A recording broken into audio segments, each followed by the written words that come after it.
Coming up on today's episode of Airborne Unlimited, Elvis's Jetstar to be sold from Roswell, New Mexico Airport. Airbus Corporate Jet launches ACJ330neo. Redbull's Muroya aims for double repeat in Chiba, Japan.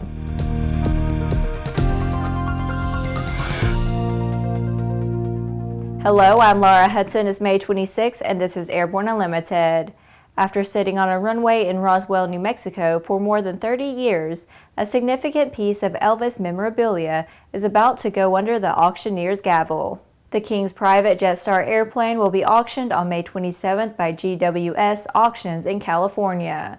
The opening bid is $10,000, but the auction house estimates the value of the airplane, which is missing its engine, at between $2 and $3.5 million.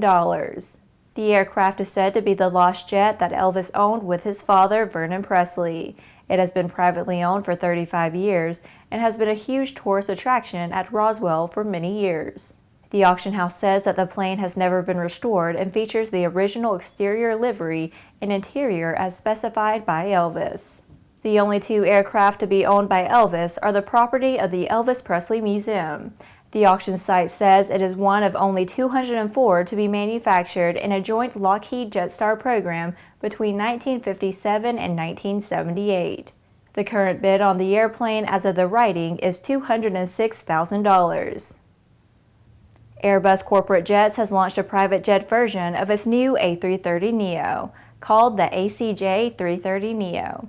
It will fly 25 passengers 9,400 nautical miles or 20 hours, enough to fly nonstop from Europe to Australia. The ACJ330neo cabin readily accommodates conference dining areas, a private office, bedroom, bathroom, and guest seating, and can be fully customized to suit customer needs. Recent A330 advances include new generation Rolls-Royce Trent 7000 engines, Sharklet wingtips, and improved maximum takeoff weights, delivering hugely better payload and range. Other new features include the option of onboard airport navigation system and a runway overrun prevention system. The ACJ330 features Category 3B Autoland and other features as standard as well as common cockpit, on which more than 100,000 pilots are already qualified. The ACJ330 also has optional dual head-up displays. Launched as a joint program, Airbus's A330 and A340 have more than 2,000 orders to their credit and over 170 customers and operators.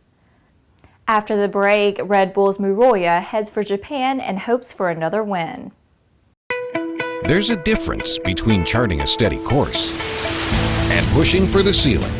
And for nearly a century, Hartzell Propeller has been defining that difference. It's in our passion for engineering and research and our dedication to testing the limits of performance. We are built on honor. We are Hartzell Propeller. The Bristol Light Sport aircraft is what you are looking for. The Bristol is wider than a Cirrus, faster than a Skyhawk, offers more storage than a Husky, and comes standard with Garmin avionics. So what are you waiting for? Visit Bristol.com to find out how you can get into a Bristol today. Welcome back. Japanese hometown hero Yoshihide Muroya returns to Chiba on June 3rd through 4th at a career high in the overall Red Bull Air Race World Championship standings. Muroya is the defending race winner in the city, and he's also hot off a win in the U.S. But so far this season, no pilot has managed to stand on the podium more than once.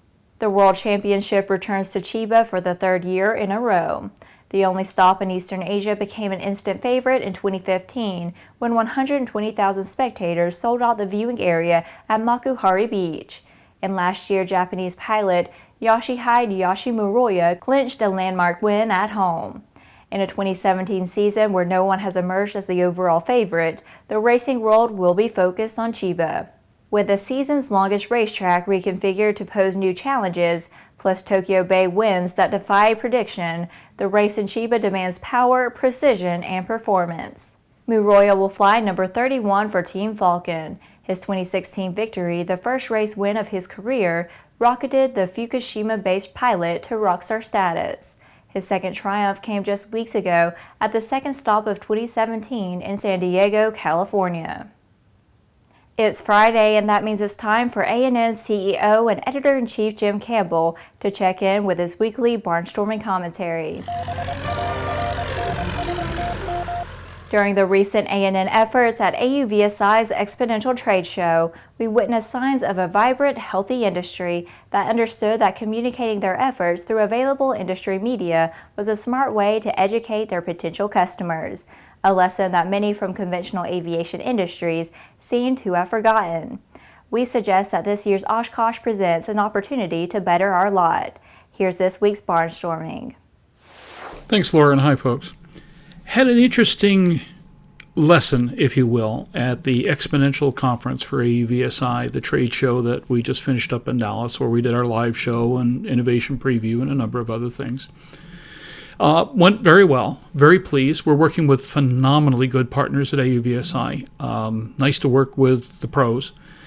But my wife, who was the show manager and worked a number of different jobs and frankly just kept me straight, made an observation that to me was one of the most chilling from the general aviation, sport aviation, and business aviation standpoint that I've heard in a while. She looked around at all the companies that we were working with, folks who came up to us to introduce themselves and to seek an opportunity to be on our programs, people who forwarded press releases, people who were interested in how they could be covered, people who had things to say, and even if you don't have a story, let me show you what we're doing so in the future you know when to call us and things of this nature. And she asked simply this: is this what a healthy industry looks like? Masako, God bless her, is a tremendous observer of humankind.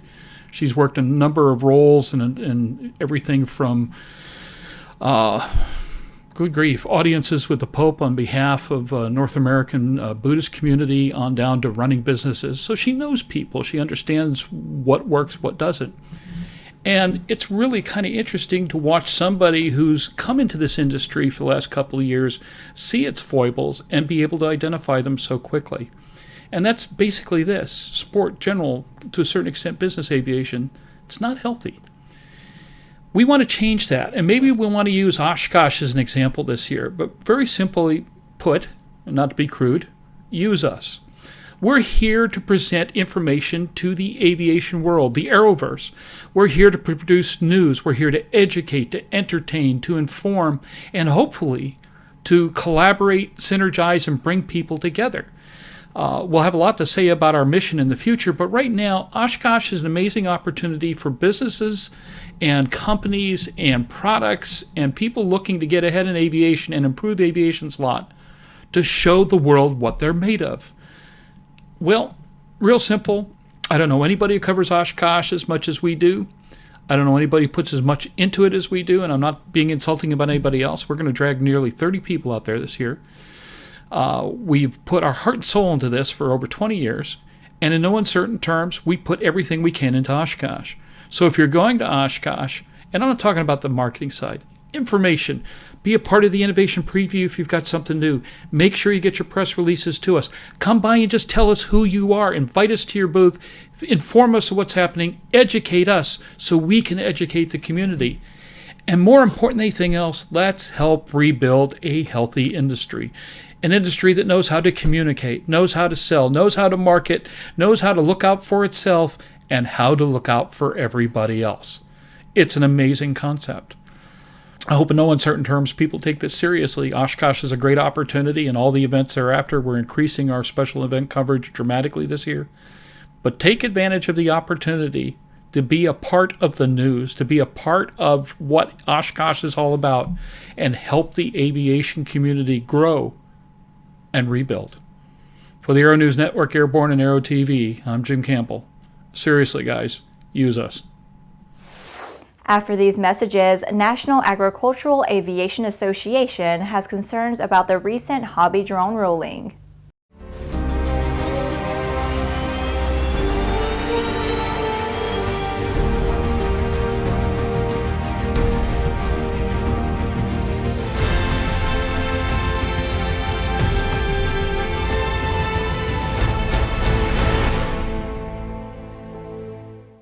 Sandia introduces the new SAI 340 Quattro TSO'd airspeed, attitude, altitude, and slip. With integral backup battery, safety never looked so good. See it now at www.sandia.aero. Welcome back. With so much news coming out of the aviation industry, we're summarizing some other interesting stories in a brief segment we call Around the Patch.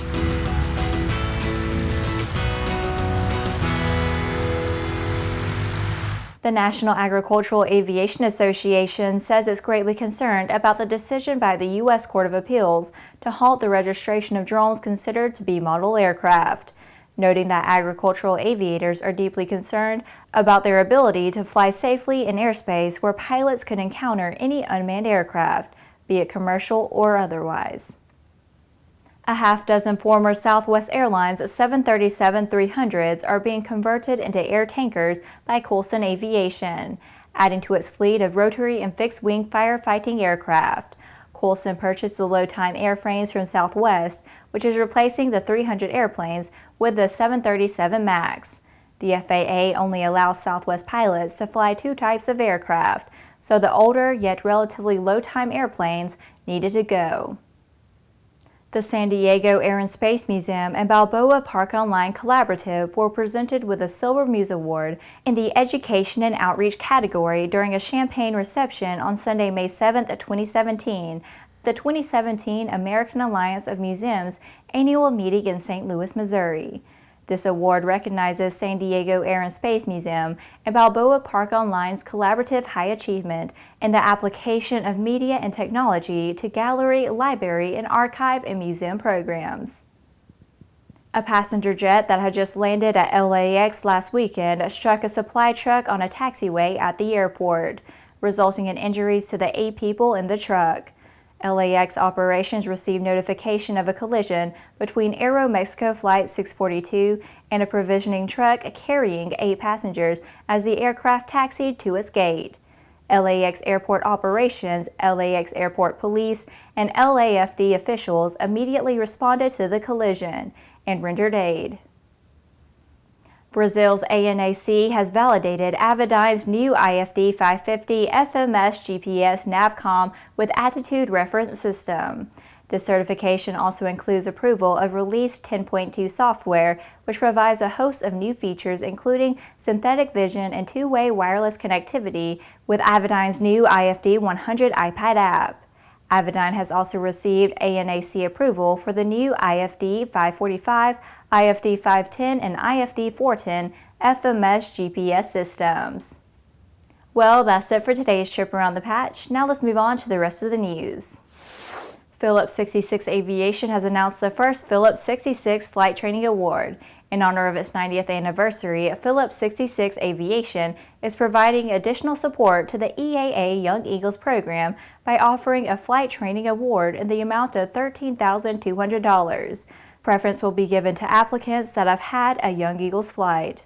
Phillips 66 Aviation is proud to offer this award to help make an individual's dream of flight a reality, said R.G. Steele, manager of General Aviation.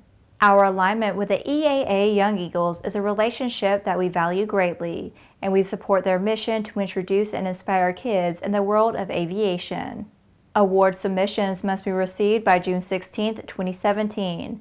Applicants must be a U.S. or Canadian citizen, and all flight training must be conducted at a Phillips 66 branded FBO. The winner of the award will be publicly announced at this year's Young Eagles Dinner, July 26 at the annual Oshkosh AirVenture. Also at the Young Eagles Dinner, Phillips 66 will announce its annual Leadership Award winner, a pilot who has gone above and beyond in support of the EAA Young Eagles. Well, that's our program for today. Remember that Airborne Unlimited is streamed daily, Monday through Friday, with additional breaking news bulletins for important stories that fall outside of our normal deadlines. If you're watching us on YouTube, please subscribe, and do check us out on Facebook and Twitter. Get comprehensive, real-time, 24/7 coverage of the latest aviation and aerospace stories anytime at aero-news.net. Have a great Memorial Day, and see you Tuesday.